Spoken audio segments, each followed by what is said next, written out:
ماں اور باپ کی دعا انسان کو کس مقام پہ لے جاتی ہے۔ یہ بات پہلے میں واضح کر دوں، مسجد میں چندہ دینے یا مسجد بنانے سے زیادہ ثواب، مدرسے میں چندہ دینے یا مدرسہ بنانے سے زیادہ ثواب، حج پہ رقم خرچ کرنے سے زیادہ ثواب، سب سے زیادہ ثواب اگر کہیں خرچ کرنے پہ ملتا ہے تو وہ ماں باپ پہ خرچ کرنے میں۔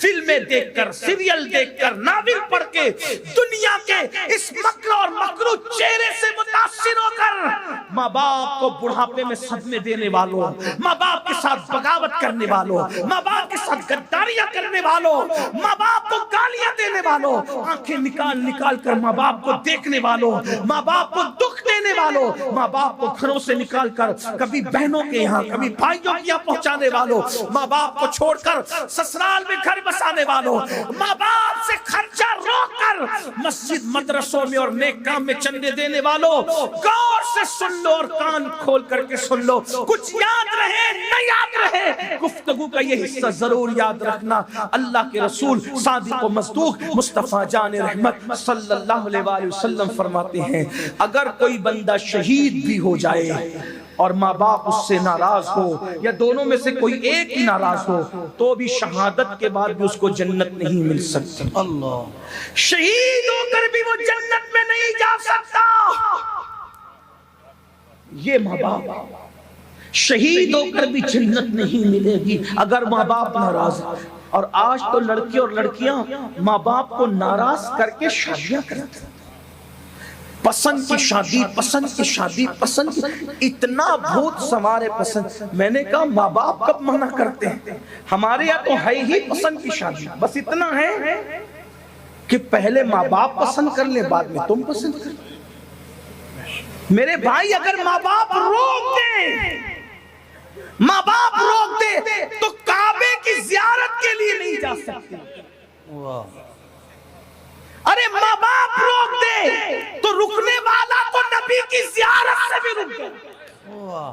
ماں کے روکنے پہ رکنے والا نبی کی زیارت سے رک گیا، لیکن کسی نے اس کو تان نہیں کیا کہ اویس اتنا بڑا عاشق تھا، ارے نبی کی زیارت سے تو رک گیا، گمنام ہو گیا، مرتبہ کم ہو گیا، یہ ہو گیا، وہ ہو گیا، وہ ہو گیا۔ نہیں، ماں کے کہنے پہ نبی کی زیارت سے رکے ہیں تو خدا نے ماں سے وفا کی وجہ سے وہ مقام عطا کیا ہے کہ سب نبی سے دعا کروا رہے ہیں، اور نبی صحابہ کو بھیج کر اویس کرنے سے امت کے لیے دعا کر۔ سبحان اللہ، سبحان اللہ، سبحان اللہ۔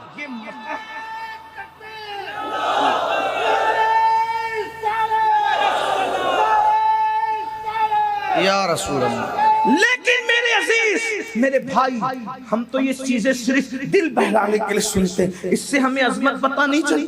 تو میرے آقا نے فرمایا شہید ہو کر بھی ماں باپ اگر ناراض ہے جنت میں نہیں جائے گا، لیکن چونکہ شہید تھا اس لیے جہنم میں بھی نہیں جائے گا۔ جنت اور جہنم کے درمیان ایک مقام ہے جس کو مقام اعراف کہتے ہیں۔ یہ روایت میں جہاں سے پڑھ رہا ہوں اس کو نقل کیا ہے سد الافاضل فخر الاماثل علامہ سید نعیم الدین مراد آبادی نے۔ اور کب تک وہ جنت کے باہر رہے گا؟ اس وقت تک جب تک اس کے ماں باپ کو راضی نہ کر دیا جائے۔ اگر ماں باپ راضی ہوئے تو ٹھیک، ورنہ وہ شہید ہو کر جنت نہیں مل سکتی۔ تو شرابی ہو کر کے ماں باپ کے غدار کو جنت کیسے ملنا ہے؟ بے نمازی ہو کے ماں باپ کے غدار کو جنت کیسے ملنا ہے؟ میرے بھائیوں، یہ دنیا ہے، یہ دنیا چند دن کی ہے، اس دنیا سے کوچ کرنا ہے، اس دنیا سے رخصت کرنا ہے، اس لیے اپنے ماں باپ کی قدر جانو۔ میں لوگوں سے یہ کہتا رہا کہ کسی کا خوبصورت چہرہ دیکھ کر بھی وہ ثواب نہیں ملتا جو ماں باپ کے جھرری پڑے ہوئے چہروں کو دیکھ کر کے ملتا ہے۔ لوگ سال میں ایک بار حج کرتے ہیں، ماں باپ والوں تم اتنے خوش نصیب ہو کہ ایک دن میں اگر 100 مرتبہ ماں باپ کی زیارت کرو تو اللہ تمہیں ایک دن میں 100 مقبول حج کا ثواب عطا۔ لیکن یہ بات بھی کہوں، شارحین حدیث نے، میں اپنی بات اب سمیٹنے لگا ہوں بلکہ ختم ہی کر دوں گا، خاص بات، جب یہ جلسے میں یہ بات کہتے ہیں نا مولانا لوگ اور خطبہ لوگ کہ بھئی جو ماں باپ کا چہرہ دیکھے اس کو کیا ملتا ہے؟ مقبول حج کا ثواب۔ لیکن پھر اس میں سب سمجھتے ہیں کہ میں تو ماں باپ کو خرچہ نہیں دوں گا دوا کھانے کا، گالیاں بھی دوں گا، مسجد کے زینے پہ بٹھا کے بھیک بھی منگواؤں گا، اور گھر جا کے جلسے کے بعد ماں کو دیکھوں گا مسکرا کے منافقانہ انداز میں، جیسے ایئر ہوسٹس مسکراتے ہیں اس طرح مجھے مقبول حج کا ثواب مل جائے گا۔ یہ آرٹیفیشل مسکراہٹ سے، ماں باپ کو دیکھنے سے کوئی ثواب نہیں ملتا۔ میں بڑی ذمہ داری سے یہاں بات کر رہا ہوں، علماء میرے پشتوں پہ موجود ہے، مفتیان کرام موجود ہیں۔ ایک بات آپ کو کہوں، جب انسان کسی کو وہ مقام دے ہی نہ جو اس کا مقام ہو تو اس کا فائدہ نہیں ملتا۔ تھوڑی مشکل ہو گئی نا، بات آسان کرتا ہوں۔ اگر نبی کو دیکھو تو آدمی کیا بنتا ہے؟ اگر کچھ یاد ہو تو بول دیں۔ نبی پاک کو دیکھ کے کیا بنتا ہے؟ مل کے بولیں۔ تو ابو جہل کیوں صحابی نہیں ہے؟ ابو جہل کیوں صحابی نہیں؟ اس لیے کہ وہ نبی کو نبی مانتا ہی نہیں تھا۔ جو نبی کو نبی کا درجہ نہ دے تو نبی کو دیکھنا اس کو فائدہ نہیں دے سکتا۔ توجہ، جو نبی کو نبی کا درجہ نہ دے، نبی کو دیکھنا اس کو فائدہ نہیں دے سکتا۔ دوسری بات، رمضان شریف میں اگر کوئی کافر مرے تو کیا جنت میں جا سکتا ہے؟ مومن مرے گا رمضان شریف میں تو جنت ہے۔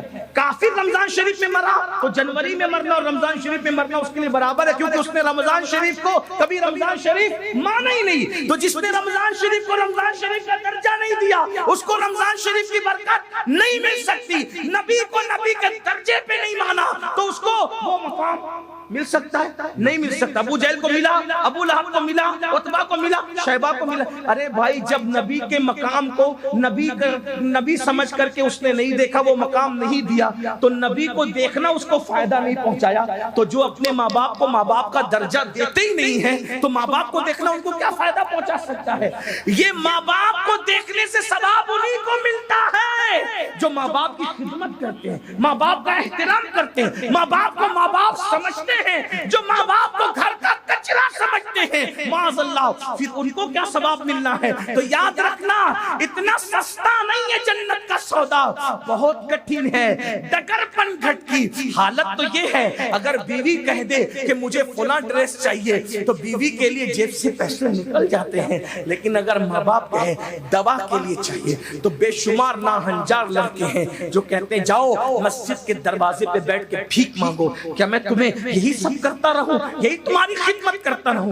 نہیں میرے بھائی، یاد رکھنا، ایک شخص آ کے کہتے ہیں یا رسول اللہ، اللہ تو نظر نہیں آتا، پھر ہمیں کیسے پتا چلے کہ اللہ راضی ہے کہ ناراض ہے؟ میرے آقا نے فرمایا گھر جا اور جا کر دیکھ، اگر تیرے ماں باپ تجھ سے راضی ہے تو اللہ بھی راضی ہے، اور ماں باپ ناراض ہے تو اللہ بھی ناراض ہے۔ آخر میں مجھے ایک بات یاد آتی ہے، ماں اور باپ کی دعا انسان کو کس مقام پہ لے جاتی ہے۔ یہ بات پہلے میں واضح کر دوں، مسجد میں چندہ دینے یا مسجد بنانے سے زیادہ ثواب، مدرسے میں چندہ دینے یا مدرسہ بنانے سے زیادہ ثواب، حج پہ رقم خرچ کرنے سے زیادہ ثواب، سب سے زیادہ ثواب اگر کہیں خرچ کرنے پہ ملتا ہے تو وہ ماں باپ پہ خرچ کرنے میں، ماں باپ پہ خرچ کرنے سے زیادہ ثواب۔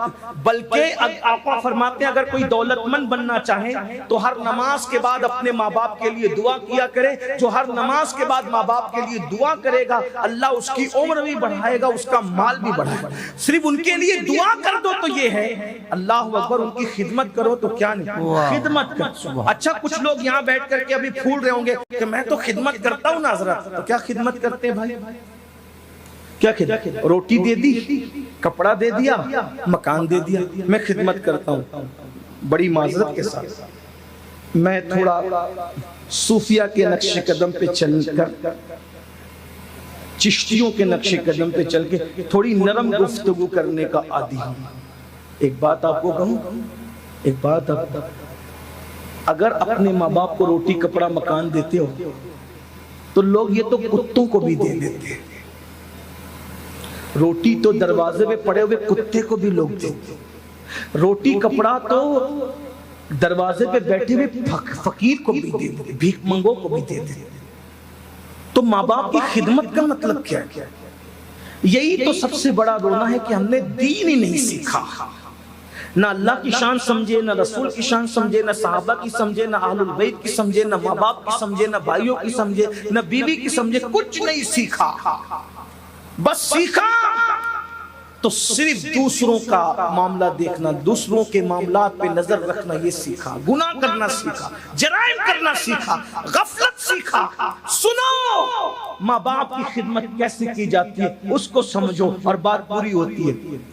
میرے امام اور ہم سب کے امام سیدی اعلیٰ حضرت امام احمد رضا خان محدث بریلوی ماں باپ کی عظمت بیان کرتے ہوئے کہتے ہیں کہ ماں باپ سے گفتگو کا طریقہ یہ ہے کہ پہلے ان سے اجازت لو پھر بات کیا کرو۔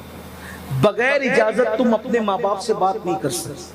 اب ہاتھ مت اٹھانا، کسی کو رسوا کرنا مقصود نہیں ہے۔ کتنے لوگ ہیں جو اس طور پہ ماں باپ سے بات کرتے ہیں کہ پہلے اجازت لیں پھر بات کریں؟ کوئی نہیں۔ کچھ تو ایسے ہوں گے کہ جن کو معلوم بھی نہیں ہوگی، کیونکہ ہم نے مسلک اعلیٰ حضرت کا مطلب صرف ایک نقطہ سمجھا کہ اعلیٰ حضرت نے گستاخ رسول کو کافر کا، بس یہی اعلیٰ حضرت ہے۔ اعلیٰ حضرت نے بالکل کہا، لیکن اعلیٰ حضرت نے اور بھی چیزیں دکھائی جو ہمیں پتہ ہی نہیں، کیونکہ مسلک اعلیٰ صرف 1 پوائنٹ 2 پوائنٹ 3 پوائنٹ کا نام نہیں۔